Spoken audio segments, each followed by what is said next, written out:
Halo sahabatku yang terkasih, jumpa lagi bersama saya Jonsung, Jesus My Savior.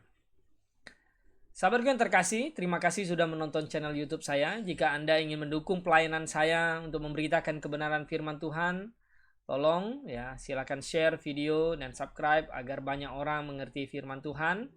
Dan jika Anda ingin ada pertanyaan atau pergumulan, pokok doa apapun dan atau mendukung pelayanan saya, silakan WhatsApp ke nomor saya yang sudah tertera. Baik, pada kali ini saya akan menanggapi sebuah video. Sebenarnya dia duluan menanggapi video saya. Jadi waktu itu saya membuat video dengan Bu Rina Solihin mengenai pertobatan Bu Rina Solihin, seorang perempuan Minangkabau yang bertobat percaya Yesus. Kemudian, nah Pak Ustadz ini menanggapi video saya, ya. Ya, dia mengatakan bahwa ya di video saya itu ya, menjelaskan bahwa Alkitab itu ditulis oleh Allah Maha Benar, Allah Maha Kasih. Kemudian dia memberi sebuah tantangan di sini. Nah, tapi sebelumnya mari kita lihat dulu lah apa yang dia katakan di dalam videonya. Itu ada membuat tantangan untuk manusia, tidak ada. Karena tahu kalau membuat tantangan pasti keok, ya. Sangat mudah sekali ayat-ayat dalam Alkitab itu ditiru. Tapi Al-Quran membuat tantangan, subhanallah. Ini membuat tantangan. Selain ada informasi pengakuan dari yang berfirman, ya, Allah berfirman, aku yang menurunkan, aku pula yang menjaganya. Nah, di dalam Al-Quran katanya ada tantangan untuk ya diuji, ya. Kalau di dalam Alkitab tidak ada katanya. Waduh, padahal di dalam Alkitab banyak sekali juga ayat yang mengatakan ujilah segala sesuatu, peganglah yang baik. Ya, ada jalan disangka orang lurus, tapi ujungnya menuju maut. Carilah dahulu kerajaan Allah dan kebenarannya, maka semua ditambahkan. Orang itu disuruh berpikir mencari, bukan cuma suruh hafal-hafal sebuah bahasa Arab namun tidak ngerti. Kalau di dalam Alkitab itu semua orang itu disuruh untuk bertanya, silakan bebas untuk membacanya, ya. Mau nafsirkannya pun silakan, asal mari kita diskusi apa penafsirannya benar atau tidak gitu loh. Jadi tapi saya setuju lah dengan Pak Ustadz ini berkata bahwa wah rupanya Al-Quran siap diuji, tidak marah apa segala macam. Ya kita senang kalau semua Ustadz seperti ini. Wah ini damai dunia ini, ya tidak perlu ada ribut-ribut. Saya senang ini berdialog seperti ini, ya. Puji Tuhan. Mari kita lanjutkan, kita lihat. Nah, selain itu, kitab Allah ini memberi tantangan kepada manusia, bahkan menantang Tuhan-Tuhan selain Allah, termasuk Tuhanmu ditantang oleh Al-Quran. Wa in kuntum fi raibin mimma nazzalna ala abdina fa'tu bi suratin min mislih wad'u syuhada'akum min dunillahi in kuntum shadiqin. Ya. Jika kamu ragu terhadap Al-Quranul Karim yang agung ini, yang diturunkan kepada hambanya baginda Nabi Muhammad Sallallahu Alaihi Wasallam, buat satu surah saja. Jika kamu memang benar, ajak Tuhanmu. Nah, tapi kan sekarang itu masalahnya itu begini. Ini kan klaim bahwa kitabnya diturunkan oleh Allah.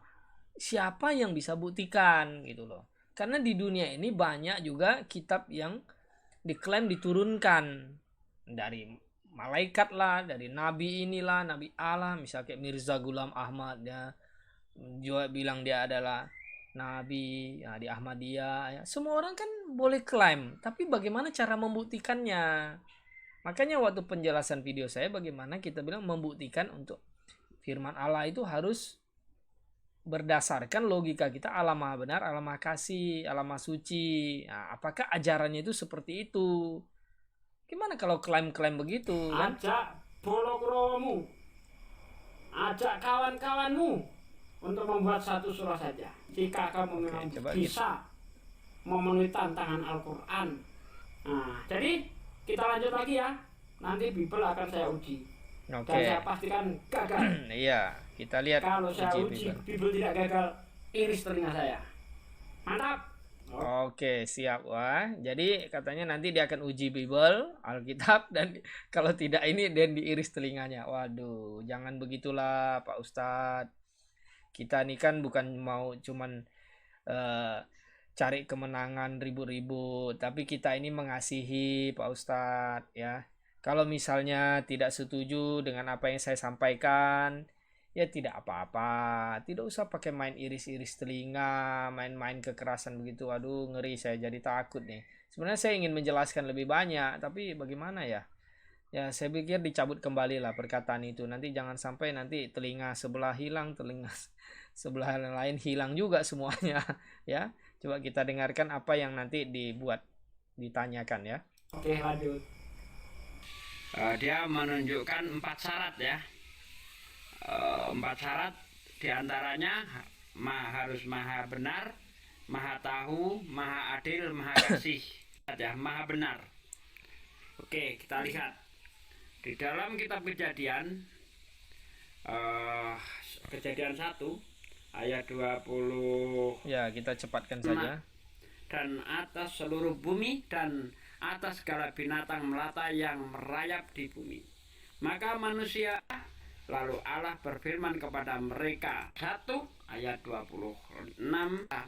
Kalau belum ada, nggak mungkin ada kata-kata maka. Oke, kita dipercepat saja video. Coba kita pertanyaan. Itu seorang diri saja. Nah, pikun rupanya.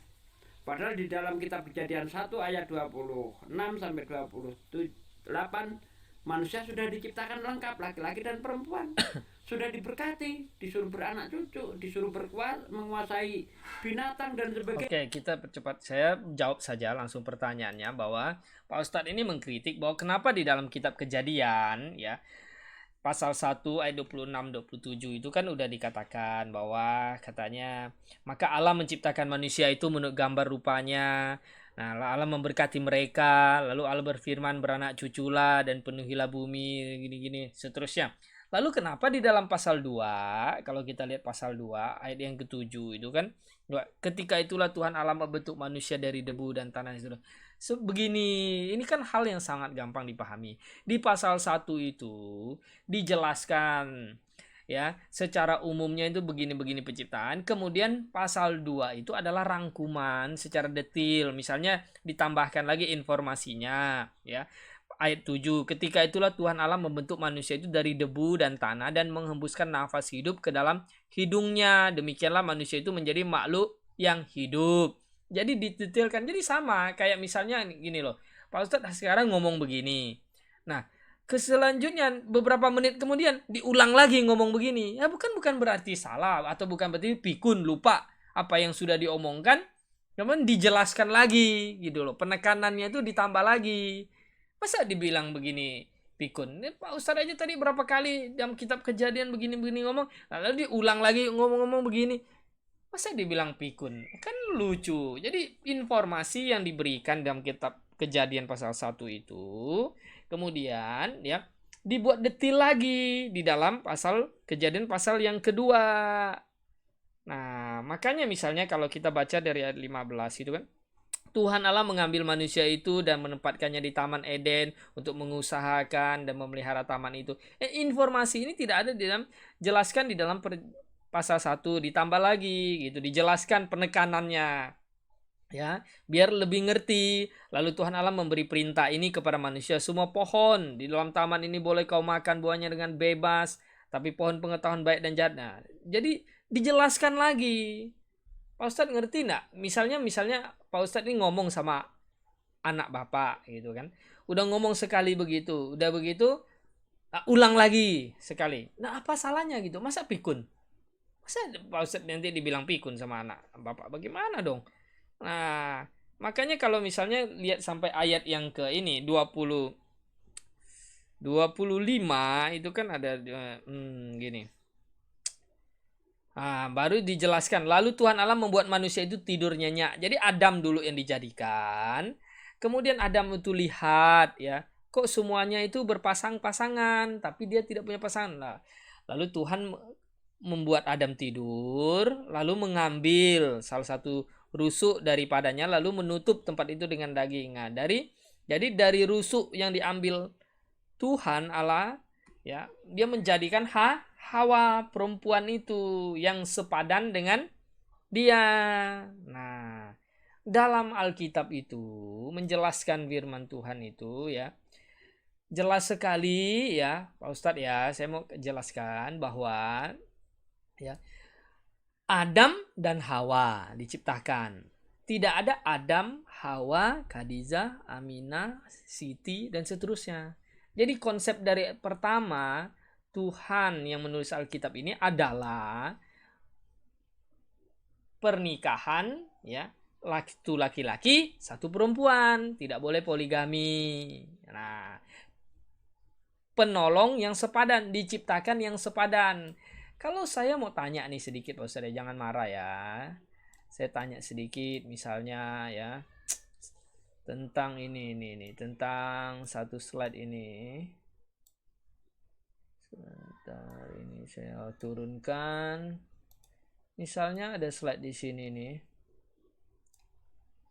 yang mengatakan dalil-dalil poligami di dalam Al-Quran ini bagaimana gitu loh. Misalnya kan. Dan jika kamu takut tidak akan dapat berlaku adil terhadap hak-hak perempuan yatim bila mana kamu mengawininya, maka kawinilah wanita-wanita lain yang kamu senang. 2, 3, atau 4. Kemudian jika kamu takut tidak akan dapat berlaku adil, maka kawinilah seorang saja. Atau budak-budak yang kamu miliki yang demikian itu adalah lebih dekat kepada tidak berbuat aniaya. Jadi ini dia Nisa 4 ayat 3. Nah, bagaimana konsep itu ya di dalam Al-Quran? Apakah menunjukkan Allah itu maha adil, suci, atau bagaimana? Coba. Nah, kemudian juga ya di dalam Al-Quran juga saya mau tanya sedikit karena saya ini kan kurang baca Al-Quran ya. Jadi saya perlu informasi agar saya bisa ngerti, siapa tahu nanti saya dapat hidayah. Nah, kalau misalnya dalam sejarah ini di sini dikatakan ya, menurut sejumlah riwayat ketika Aisyah dinikahi Nabi Muhammad, mahar yang diberikan adalah sebesar 12 ruqyah, setara dengan 400 dirham. Meski demikian, alasan Rasulullah menikahi Aisyah bukan karena nafsu katanya. Oh, bukan karena nafsu, melainkan karena petunjuk dan perintah dari Allah. Jadi Allah bisa merintahkan untuk nikahi Aisyah yang umur berapa itu? Coba kalau kita lihat umurnya ya.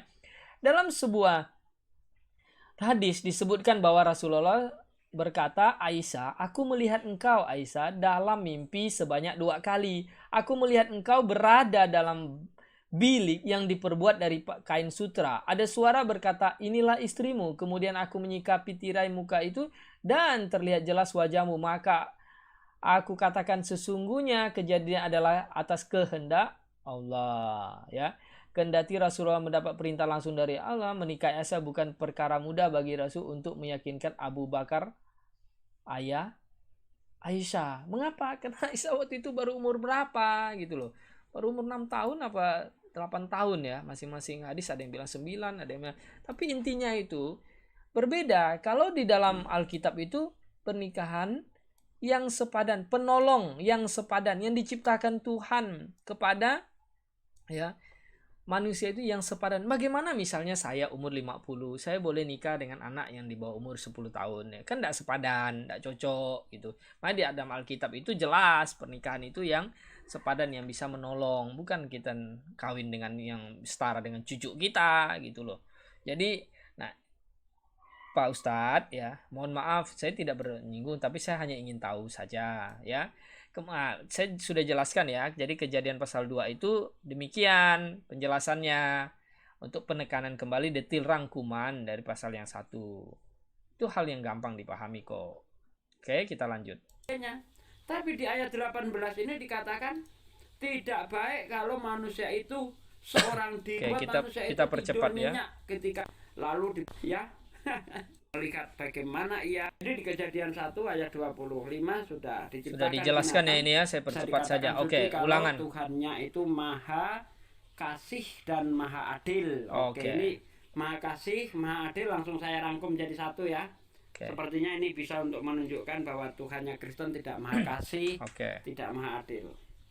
Kita lihat di dalam kitab Ulangan Ulangan pasal ayat 20. 10 ya. Oke, kita lihat ya. Apabila engkau mendekati suatu kota untuk berperang melawannya, maka haruslah engkau menawarkan perdamaian kepadanya. Apabila kota itu menerima tawaran perdamaian itu dan dibukanya pintu gerbang bagimu, maka haruslah semua orang yang terdapat di situ melakukan pekerjaan rodi bagimu dan menjadi hamba kepadamu. Tetapi apabila kota itu tidak mau berdamai dengan engkau, melainkan mengadakan pertempuran melawan engkau, maka haruslah engkau Oke, kita mengakunya. percepat ya, kita langsung ke Dan pertanyaannya. namanya adil. Ayo damai yuk, tapi kau jadi budakku. Nah, ini Oke. adilnya di mana ini?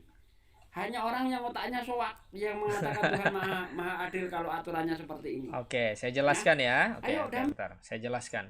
Jadi pertanyaan Pak Ustadz ini adalah bahwa katanya ini Allah tidak adil. Kalau perang kemudian udah menang perang, orang-orang tuh suruh jadi budak. Ini sepertinya begini Pak Ustadz untuk pahami. Sebenarnya ayat di dalam Al-Quran ada juga, nanti saya share ya. Pada zaman perjanjian lama, ya, itu adalah sistem sacral society, di mana Allah yang langsung memerintah sebuah bangsa bersifat teokrasi, ya. Jadi kesucian dari sebuah bangsa itu, kesucian dari umat, ya, itu sama dengan kesucian bangsa.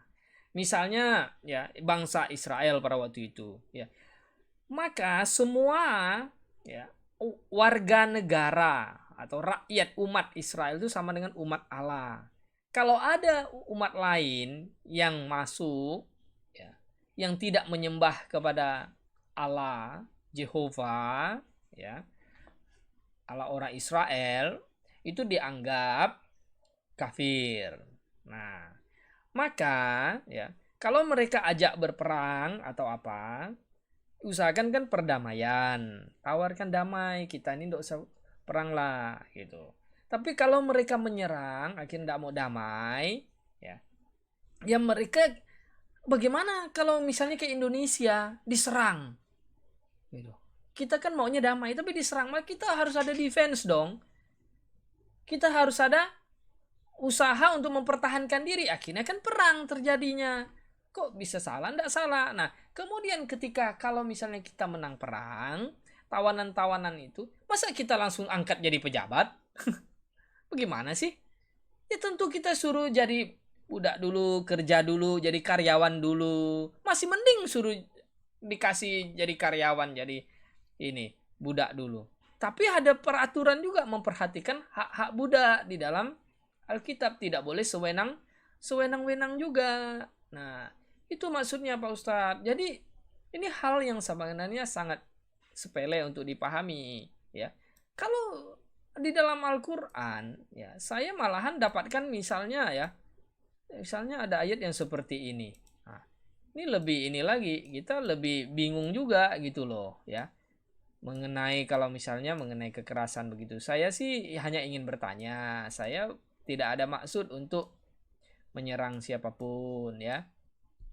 Yuk belajar Al-Quran misalnya kan, di dalam Al-Quran ini kan ada ayatnya begini, misalnya bunyinya begini, ya. Dan bunuhlah mereka di mana saja kamu jumpai, dan usirlah mereka dari tempat mereka telah mengusir kamu, Mekah. Dan fitnah itu lebih besar bahayanya dari pembunuhan. Dan jangankah kamu memerangi mereka di Masjid Haram, kecuali jika mereka memerangi kamu di tempat itu. Jika mereka memerangi kamu di tempat itu, maka bunuhlah mereka. Demikianlah balasan bagi orang-orang kafir. Nah, Al-Baqarah ayat 191. Ya, coba bagaimana menjelaskan ini kalau kita mengatakan bahwa Allah Maha Kasih. Kan saya tidak mau fitnah gitu loh, tapi menjelaskan ayat ini, ya. Nah, kemudian juga ada ayat lagi juga, ya. Jadi banyak kok ayat-ayatnya yang mungkin saya belum bisa pahami. Nanti tolong dijelaskan oleh Pak Ustadz, ya. Nah, ya. Kemudian kalau kita lihat lagi ayat Al-Quran, misalnya Al-Baqarah 193. Dan perangilah mereka itu sehingga tidak ada fitnah lagi, dan sehingga ketaatan itu hanya semata-mata untuk Allah. Jika mereka berhenti dari memusuhi kamu, maka tidak ada permusuhan lagi kecuali terhadap orang-orang yang lalim. Kemudian, ya, Dan bunuhlah mereka di mana saja kamu jumpai dan usirlah mereka di tempat yang mengusir. Oh, ini yang tadi oke, udah jelas. Jadi sebenarnya ya banyak ayat-ayat itu ya. Cuman saya hanya mau tanya saja gitu loh. Bagaimana pendapat ini, Pak Ustadz? Nah, kalau mengenai ulangan ini kan ini sesuatu hal yang ya namanya orang mau ngajak perang dia tidak damai pada waktu itu. Nah, zaman perjanjian lama sekali lagi sistem sakral society khilafah syariah seperti sistem Islam begitu ya. Tapi dalam perjanjian baru ya tidak pakai hukum seperti itu lagi. Kitab para hukum Taurat dan kitab para nabi berhenti sampai tampilnya Yohanes Pembaptis. Itu jelas kok Lukas 16:16. Jadi bagaimana ya menurut Pak Ustadz ini mengakui tidak kitab Taurat, Nabium, Ketubim ini Torah, Zabur juga ya. Apakah dia mengakui? Banyak ustadz yang lain mengutip kitab perjanjian lama kok untuk membenarkan bahwa ada nubuat tentang Muhammad segala macam, kok di dalam bagian ini dia tidak setuju. Bagaimana ini? Nah, kan coba kita lanjutkan videonya. Tapi kamu jadi budakku. Kamu jadi kan ini apa namanya? Tadi udah jelaskan. Tidak maha kasih, maha bengis. Oke, untuk Maha syarat bengis berikutnya, bagaimana? syarat keempat, Tuhan harus maha tahu. Oke. Saya kenapa tidak mengutip perjanjian baru ya? Karena Oke, ini katakan langsung akan jelaskan kau makan seumur hidupmu.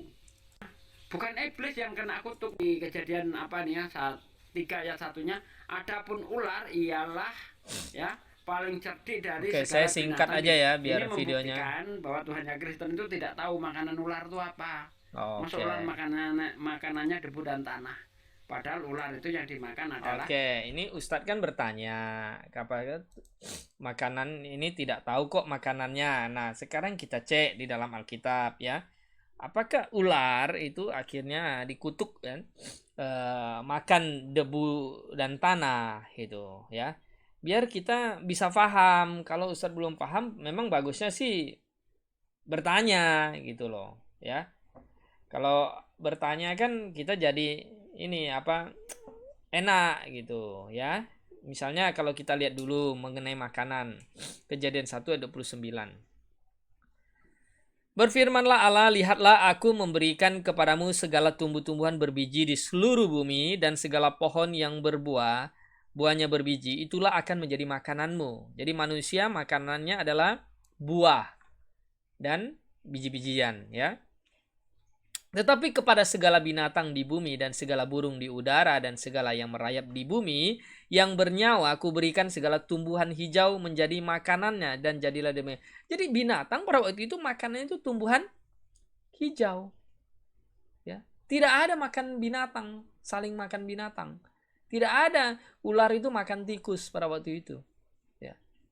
Tapi makan biji-bijian, tumbuh-tumbuhan hijau menjadi makanannya. Oke, nah, kapankah gitu mulai makan binatang? Ya, itu kejadian pasal 9 ayat yang pertama. Ketika akhirnya dunia ini dihukum dengan air bah, kemudian Nuh keluar. Nah, disitulah ya akhirnya boleh makan binatang ya. Lalu Allah memberikan Nuh, kejadian 9 ayat 1. Lalu Allah memberkati Nuh dan anak-anaknya serta berfirman kepada mereka, beranak cuculah bertambah banyak dan penuhilah bumi. Ya. Aku takut dan akan gentar kepadamu segala binatang di bumi dan segala burung di udara, segala bergerak di bumi dan segala ikan di laut, ke dalam tangan semuanya itu diserahkan. Segala yang bergerak yang hidup akan menjadi makananmu. Aku telah memberikan semuanya itu kepadamu, seperti juga kepada tumbuh-tumbuhan hijau. Hanya daging yang masih ada nyawa dan darahnya janganlah kamu makan. Nah, jadi ya makan makanan ini ya binatang ini boleh pada setelah air bah. Nah, ular memang akhirnya pada waktu itu ketika dikutuk ya oleh Tuhan yang makan debu dan tanah, bukan makan tumbuh-tumbuhan. Nah, dia menjalar makan debu dan tanah sampai ya kemudian ya di dalam kitab Nuh itu baru dijelaskan air bah semuanya membunuh manusia keluar. Nah, ekosistem kehidupan manusia berubah lagi sehingga binatang bisa makan binatang. Dulu kan semua binatang makannya tumbuh-tumbuhan. Nah, akhirnya semua binatang bisa kembali saling memakan, akhirnya saling memangsa. Begitu loh. Ya, siklus alam semesta ini, mata rantai kehidupannya akhirnya diubah ketika setelah air bah.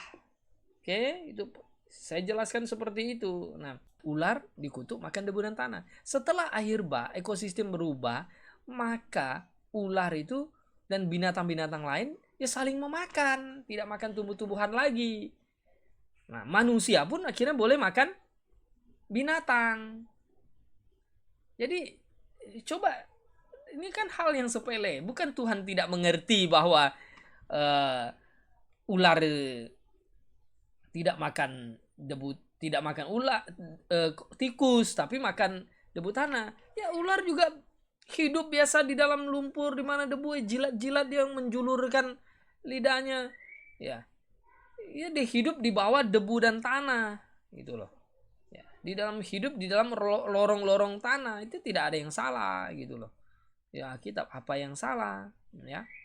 Jadi harus bedakan pada masa kejatuhan manusia sampai air bah diturunkan itu. Nah, kan ayat tadi sudah saya bacakan dalam Kejadian pasal 9 itu, ya. Kemudian kita lanjutkan lagi, kita lihat daging ya, entah daging tikus, daging burung, daging ini karena tadi suci. Tidak boleh ada sesuatu yang membuat kita merasa jijik. Seperti itu. Tapi kalau itu membuat kita merasa jijik, berarti itu bukan kitab suci. Karena namanya kitab suci, ya, kalau kita lihat di dalam Timotius 6 ayat berapa itu lupa saya ya. Tapi di situ dikatakan bahwa segala firman yang dituliskan itu bertujuan untuk mengajar, bermanfaat dan berguna untuk mengajar, seperti itu ya. Nah, mari kita lihat di sini. Apakah ini termasuk ya, firman Tuhan yang suci atau tidak dia? Oke. Di dalam 2 Raja-Raja 18 ayat 27. Tetapi juru minum agung berkata kepada mereka, adakah tuanku mengutus aku untuk mengucapkan perkataan-perkataan ini hanya kepada tuanmu dan kepadamu saja? Bukankah juga kepada orang-orang yang duduk di atas tembok, yang makan tainya dan minum air kencingnya bersama-sama dengan kamu? Aduh, mual saya. Langsung mau muntah percaya apa baca ayat ini. Oke, saya jelaskan ya, saya jelaskan. Ini timbul. Saya jelaskan. Jadi Pak Ustadz kan bilang bahwa apakah ayat di dalam 2 Raja-Raja 18 ini mengenai makanan ini, kotoran, tai ke air kencing ini memang diperintahkan Tuhan. Coba baca lagi yang benar, itu bukan perintah Tuhan. Ya. Ini harus bedakan, di dalam Alkitab itu ada perintah, ada sejarah di mana tokoh-tokoh yang berdosa, ada hal-hal yang dilakukan yang tidak boleh dicontoh. Nah, ini kan kalau kita lihat 2 Raja-Raja pasal 18 ini kan ayat 13 itu bunyinya begini. Dalam tahun ke-14 zaman Raja Hizkia, majulah Sanherib Raja Asyur menyerang segala kota berkubu negeri Yehuda. Oke. Jadi Raja Asyur, ini raja ya, non Israel ya, menyerang ya. Hizkia Raja Yehuda mengutus 2 orang kepada Raja Asyur di Lakis dengan pesan, aku telah berbuat dosa, undurlah daripadaku. Ya, yang kau bebankan kepadaku akan kupikul. Kemudian Raja Asyur membebankan Hizkia Raja Yehuda 300 talenta perak dan 30 talenta emas. Oke. Nah, jadi Raja Asyur ini kemudian ya, ayat 17, sesudah itu Raja Asyur mengirim panglima, kepala istana, dan juru minum agung dari Lakis kepada Raja Hizkia. Jadi Raja Asyur ini kan para penyembah Baal, bukan menyembah Allah Yehova. Mereka adalah orang-orang yang tidak mengindahkan Raja Yehuda, Hizkia, ya. Oke. Kemudian ya, dikatakan di ayat yang ke 19, lalu berkatalah juru minuman agung kepada mereka, baiklah katakan kepada Hizkia, beginilah kata Raja Agung, Raja Asyur. Jadi itu juru minum ya, dan kepala istana itu pergi ngomong sama Raja Hizkia. Jadi ini utusan Raja Asyur. Oke. Kemudian makanya akhirnya dia tuh ngolok-ngolok kepada Raja Yehuda, Hizkia. Oke. Nah, lalu berkatalah Eliakim bin Hilkiah, Sabna dan Yoa kepada juru minum agung, silakan berbicara dalam bahasa Aram. Jadi maksudnya ini ya, supaya ngomong bahasa Aram. Sebab kami mengerti, tapi jangan berbicara dengan kami dalam bahasa Yehuda sambil didengar oleh rakyat di atas tembok ya. Jadi ini orang juru minum ini, agung ini, utusan Raja Asyur ini ngolok-ngolok. Kini udahlah kamu ngomong baca Raja Aram aja biar tidak dengar rakyat semuanya gitu. Nah, makanya akhirnya diolok-olok lah pakai bahasa Aram. Tetapi juru minum agung berkata kepada mereka, adakah tuanku mengutus aku untuk mengucapkan perkataan ini hanya kepada tuanmu atau kepadamu saja? Bukankah juga kepada orang-orang yang duduk di atas tembok yang memakan tainya dan meminum air kencingnya bersama dengan kamu? Jadi ini kan ngolok gitu loh. Ya, ini kata yang diangkat oleh juru minum ini, diucapkan oleh juru minum ini adalah dia untuk mengolok. Kalian ini orang-orang yang makan tai, minum air kencing. Ah, kira-kira itu seperti itu. Bukan Tuhan ngajarkan suruh minum air kencing makan tai. Aduh, bagaimana Pak Ustadz ini cara memahami ayatnya? Justru saya yang menjadi pertanyaan itu, saya itu di ini ya, yang menjadi pertanyaan saya itu di sini nih. Nah, ada di dalam ini di dalam hadis malahan diperintahkan untuk meminum kencing unta. Apakah benar? Saya ini tanya loh ya, jangan marah. Jadi air kencing unta itu ditadah langsung dari untanya langsung dan diminum katanya. Ini untuk apa? Nah, bagi saya menjijikkan enggak? Ya, saya sih enggak bilang ya kalau orang mau minum silahkan. Kalau engkau anggap sehat untuk minum kencing unta silahkan. Tapi kalau saya ya saya enggak mau minum. Begitu, ini namanya saya toleransi, menghargai pandangan orang, menghargai selera orang. Untuk minum kencing unta kah, mau kencing apakah, ya terserah ya. Saya tidak mengatakan bahwa oh ini Tuhannya maha suci atau apa, tidak ya. Nah, ini di dalam hadis ini saya sharekan ya, di dalam hadis ini kan ada ayat begini nih ya. Oke, ya. Dari Anasra berkata, sekelompok orang datang dari suku Ukil atau Uraina. Lalu mereka merasa tidak nyaman di Madinah hingga sakit. Kemudian Nabi Muhammad menyuruh mereka untuk mendatangi unta dan meminum air kencing dan susunya. Lalu mereka pergi menuju kandang unta. Ketika sudah sembuh mereka membunuh pengembala unta. Nah, bagaimana? Aduh, nah ini kan apakah benar? Ini ada di sini disuruh minum kencing unta. Kalau di Alkitab Tuhan Yesus itu tidak pernah loh suruh minum kencing apalah tai apa, bukan. Jadi kalau di dua raja-raja tadi itu salah paham ya. Bukan Tuhan yang suruh. Oke? Nah, ini coba diperhatikan lagi ayatnya dengan baik ya. Oke, Apa lanjut. ya, baca ini siapapun kalau tanya normal pasti ada rasa mual ingin Nah, muntah oke begitu. lah kan. Apakah ini firman Saya Tuhan? Katanya Tuhan Maha Suci. Masa iya ceritanya ada kisah makan Oke, tai minum kita air suci? lanjut. Bukankah Alkitab katanya firman Tuhan? Tapi mengapa ada kata-kata yang jorok seperti ini? Nah, Bahkan ini kalau Anda makan oke. di Kita lanjut kalau ya. Anda Yang baca tadi di saya udah restoran jawab. itu, dan berguna untuk mengajar racunnya ya, dengan melontarkan kata-kata fitnah di dalam Islam. Katanya di luar Islam harus dibenci, harus dimusuhi, kalau perlu harus dibunuh, halal darahnya. Nah, hal-hal fitnah seperti inilah ya yang membuat orang Islam itu marah. Karena Oke, sebenarnya bukan fitnah ya mengenai topik ini. Ini kan tadi saya share ayat-ayat itu. Apakah benar? Bagaimana cara nafsirkannya? Di mana ayat-ayat suruh kita perangilah segala macam. Bahkan kan banyak tuh yang mengaku dia sangat menjadi mujahid ya, pergi ngebom orang. Apakah benar? Bagaimana cara nafsirkannya? Itu bukan fitnah. Ini mungkin ada kesalahpahaman ya, tolonglah Pak Ustadz jelaskan. Kita tidak ada maksud mengfitnah, Tapi membaca dari ayat-ayat itu, bagaimana cara menjelaskannya, seperti itu ya. Nah, jadi semua dalil yang Pak Ustadz sampaikan ini saya pikir ini salah paham saja ya. Mengenai kotor-kotor dari minum, kita bilang itu bukan Tuhan yang ajarkan dan bukan Nabi yang ajarkan. Bagaimana sih? Nah, baik sahabatku dimanapun Anda berada, saya pikir tanggapan ini cukup ya untuk memberi penjelasan kepada Pak Ustadz agar jangan salah paham. Saya senang dengan Pak Ustadz ini yang siap diuji dan berdiskusi, tidak marah. Nah, memang kita sebagai orang Kristen ya harus saling mengasihi, kasihilah musuh, berdoalah bagi mereka yang menganiaya kamu, katanya.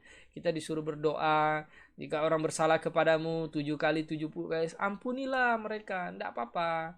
Itulah namanya kita jadi anak Tuhan, orang Kristen yang sejati yang mengikut Kristus, selalu berbuat kasih. Oke, baik, bersama saya John Sung, Jesus my Savior.